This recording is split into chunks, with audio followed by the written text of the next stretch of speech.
আজি এটি বিশেষ ঠাইত আছোঁ অকণমান আবেগিক হৈ আছোঁ গতিকে সৃষ্টিবোৰ মেমৰ দেখি আছিলোঁ ডিব্ৰুগড় বিশ্ববিদ্যালয়ত অহাৰ পিছৰে পৰা ইয়াক যদি এবাৰ দেখাই দিয়া আটাইতকৈ ধুনীয়া প্ৰাৰ্থনাটোৰ নাম মেম মানে সঁচাকৈ আমি সুধি থাকোঁ যাৰ কাৰণে প্ৰাৰ্থনা কৰোঁ সেই প্ৰাৰ্থনা কৰাজনী হৈছে আমাৰ প্ৰেমাস্পদ আৰু সেই প্ৰাৰ্থনাখিনি আচলতে ভাল পোৱা মানে স্বাভাৱিকতে মানুহে নিজৰ বস্তু ভাল পায় গতিকে মই যিখন সৃষ্টি কৰিছিলোঁ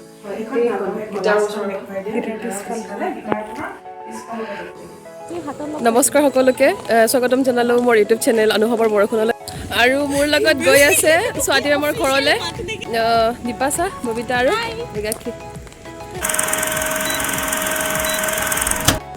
নমস্কাৰ সকলোকে স্বাগতম জনালোঁ মোৰ ইউটিউব চেনেল অনুভৱৰ বৰষুণলৈ আৰু বহুদিন পিছত লং ভিডিঅ' এটা শ্বুট কৰি আছোঁ আমি গৈ আছোঁ আমাৰ ডিব্ৰুগড় ইউনিভাৰ্চিটিৰ আছামিজ ডিপাৰ্টমেণ্টৰ অধ্যাপিকা স্বাতী মেমৰ ঘৰলৈ আৰু মোৰ লগত আছে এয়া এয়া আছে দীপাশা এয়া আছে ববিতা আৰু এয়া আছে মৃগাক্ষী যোনে আমাৰ প্লেনটো অৰ্গেনাইজ কৰিছে পাছাইডে thank you welcome to my blog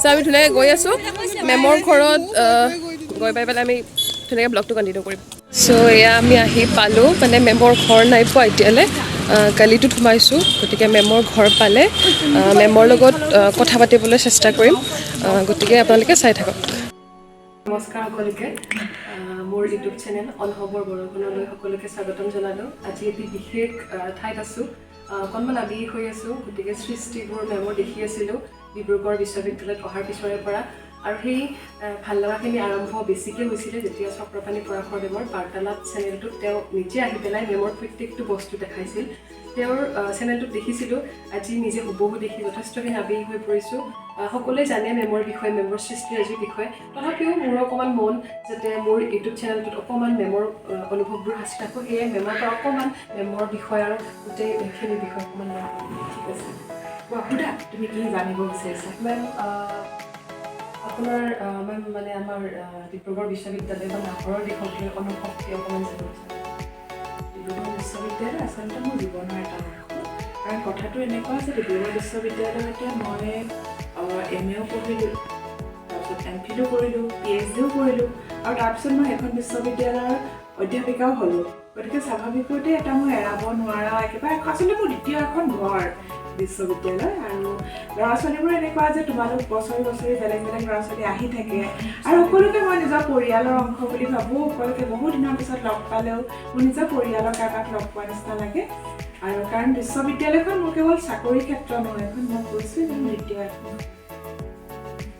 আৰু মেম মোৰ এই আপোনাৰ যোনটি বাক্য আপুনি লিখিছে আঁকি থোৱা আছে মৃগাক্ষী যদি এবাৰ দেখাই দিয়া আটাইতকৈ ধুনীয়া প্ৰাৰ্থনাটোৰ নাম ভাল পোৱা মেম মানে সঁচাকৈ আমি সুধি থাকোঁ ন মেম ভাল পোৱাৰ সংজ্ঞা কি ভাল পোৱা তোমাৰ মতে কি গতিকে মই এই যেতিয়া বাক্যটো দেখিছিলোঁ মানে মোৰ গোটেইখিনি প্ৰশ্নৰ উত্তৰ মই পাই গৈছিলোঁ অকণমান সেই লাইনটোৰ বিষয়ে আপুনি কি ক'ব সেই লাইনটো কথাটো এনেকুৱা যে আমি ভাবি থাকোঁ যে ভাল পোৱানো কি আমি খুব জটিলকৈ ভাবোঁ আচলতে ভাল পোৱা হৈছে আটাইতকৈ ভাল লগা অনুভৱ আটাইতকৈ পবিত্ৰ অনুভৱ আমি প্ৰাৰ্থনা কৰোঁ কাৰ কাৰণে প্ৰাৰ্থনা কৰোঁ আমাৰ খুব আপোন মানুহবোৰৰ কাৰণে বুকুৰ মানুহবোৰৰ কাৰণে গতিকে আটাইতকৈ আপোনতাৰে আমি যাৰ কাৰণে প্ৰাৰ্থনা কৰোঁ সেই প্ৰাৰ্থনা কৰাজনী হৈছে আমাৰ প্ৰেমাস্পদ আৰু সেই প্ৰাৰ্থনাখিনি আচলতে ভাল পোৱা প্ৰাৰ্থনাৰে অন্য এটা নাম হৃদয়ৰ আকুল প্ৰাৰ্থনা হৃদয়ৰ পবিত্ৰতাৰ নাম ভাল পোৱা আৰু মেম আপোনাৰ এই অকণমান থুলমূলকৈ পাৰ্থটো আৰু পবিত্ৰ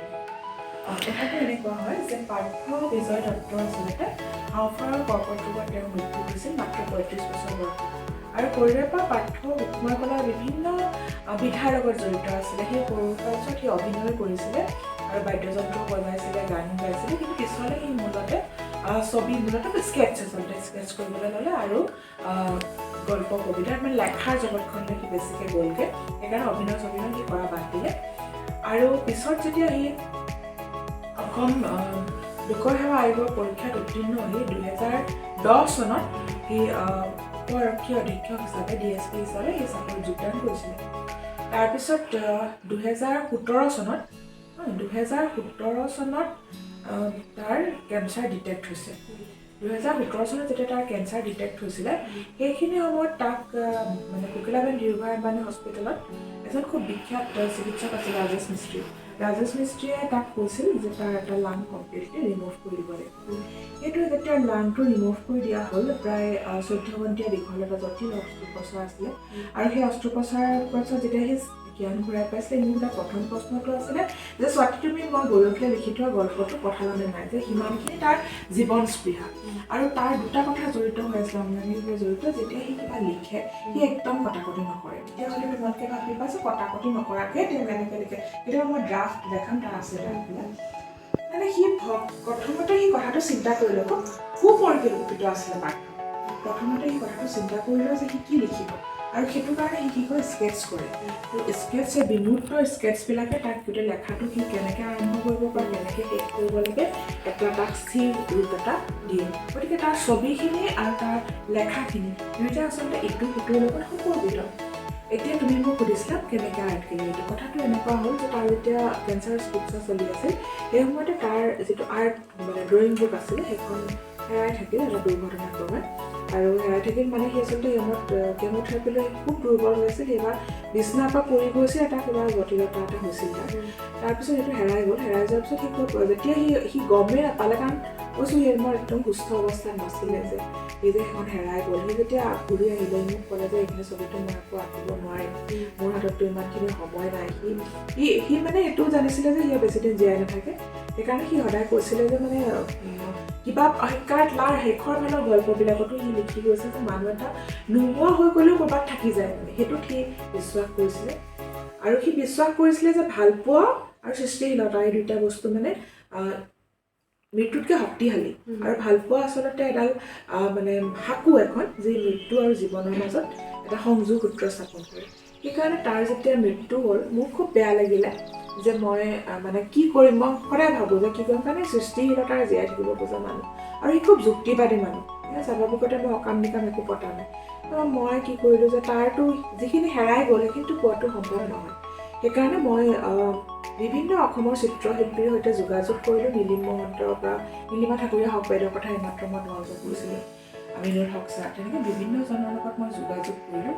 আৰু যোগাযোগ কৰি ক'লোঁ যে এনেকৈ প্ৰাৰ্থনা কৰিব। আৰু মনোজ চক্ৰৱৰ্তী, তেওঁৰ নামত নল'লে নহ'ব, গোটেই স্কাল্পচাৰখিনি তেওঁ কৈছে মনোজ চক্ৰৱৰ্তী যে এনেকৈ আমি মানে প্ৰাৰ্থনা কৰিব। তাৰপিছত তেওঁলোকে মোক গল্প কবিতাবোৰ খুজিলে। তাৰপিছত মই তেওঁলোকক কিতাপবিলাক আৰু কিছুমান এতিয়া কবিতাখিনি কিতাপবোৰ ওলোৱা নাছিল, পিছতহে উলিয়াইছোঁ মই। সেইবোৰ মানে হোৱাটছএপত ডকুমেণ্ট কৰি দিব পাৰিছে, তেনেকৈ দিলোঁ। দিয়াৰ পিছত তেওঁলোকে বিভিন্নজনে পাৰ্থৰ আঁকিলে। অঁকাৰ পিছত পাৰ্থৰ মৃত্যু হৈছে 2019 7 ফেব্ৰুৱাৰী।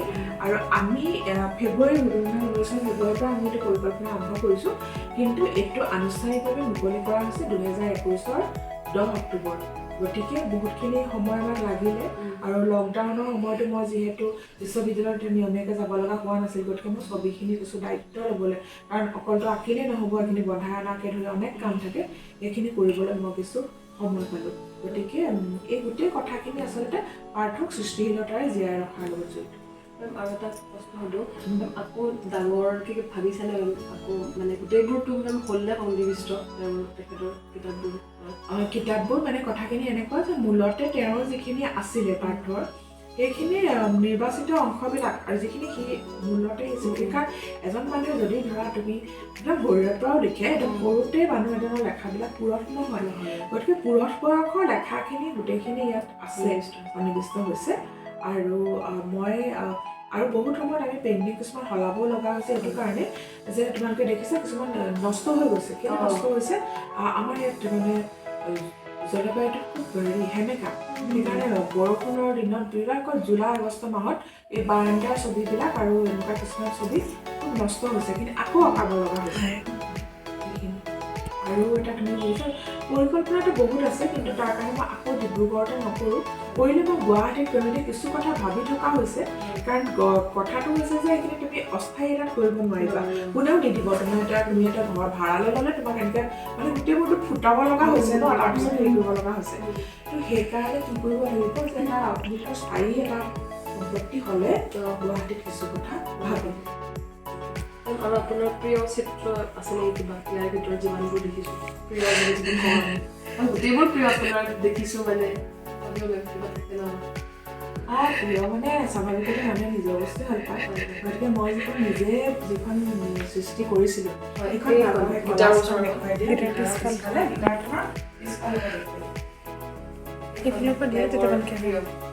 সেইখন আচলতে ছবি আৰু কলাজৰ মাজৰ মানে ছবি হিচাপে আঁকি পেলাই ওপৰত কলাজ গতিকে মেম আমি শেষৰ ফালে আহোঁ এতিয়া মেম নৱপ্ৰজন্মলৈ বা আমাৰ মেম মনটো অকণমান অস্থায়ী হৈ থাকে অস্থিৰ হৈ থাকে গতিকে মেম আমাৰলৈ এটা আপোনাৰ ফালৰ পৰা এটি মেছেজ মানে বিচাৰে আমাৰ বয়সৰখিনি আচলতে কি জানা যে আমাৰ সকলো সময়তে আমাৰ সকলোৰে জীৱনত বিভিন্ন ধৰণৰ সংঘাত থাকে বিভিন্ন ধৰণৰ সংঘৰ্ষ থাকে কিছুমান সংঘাত হৈছে বহিৰ সংঘাত যিখিনি আমি সকলোৱে দেখোঁ কিছুমান সংঘাত থাকে অন্তৰ সংঘাত যিখিনি আমি নেদেখোঁ মই কেতিয়াও এইটো নকওঁ যে মানুহে জীৱনৰ সংঘাতৰ সন্মুখীন নহ'বই সংঘাত থাকেই মানুহৰ জীৱন থাকিবই সেইটো অপৰিহাৰ্য অংশ কিন্তু প্ৰতিটো সময়তে আমি নিজক ইতিবাচক কৰি ৰাখিব লাগিব যে যিকোনো কথা হ'ব পাৰে এতিয়া তোমালোকৰ দিনত ইয়াত ধৰা হয় পৰীক্ষাত কেতিয়াবা আমি ভবা ধৰণৰ আশানুৰূপ নহয়গৈ হয় নাই বা এনেকুৱা ধৰণৰ কেতিয়াবা আমাৰ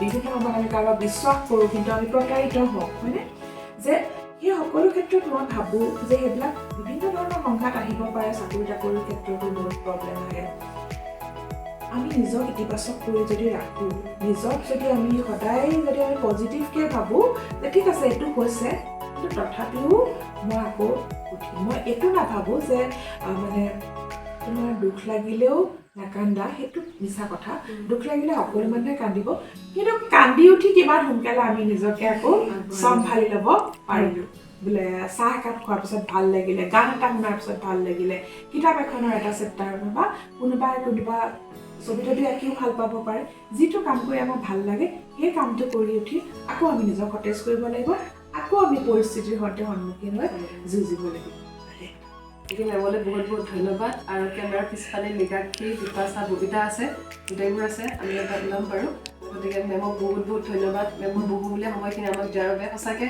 এই সময়খিনি মেম বহুত লৈ যাম মানে ডিব্ৰুগড় বিশ্ববিদ্যালয়ৰ পৰা গতিকে ধন্যবাদ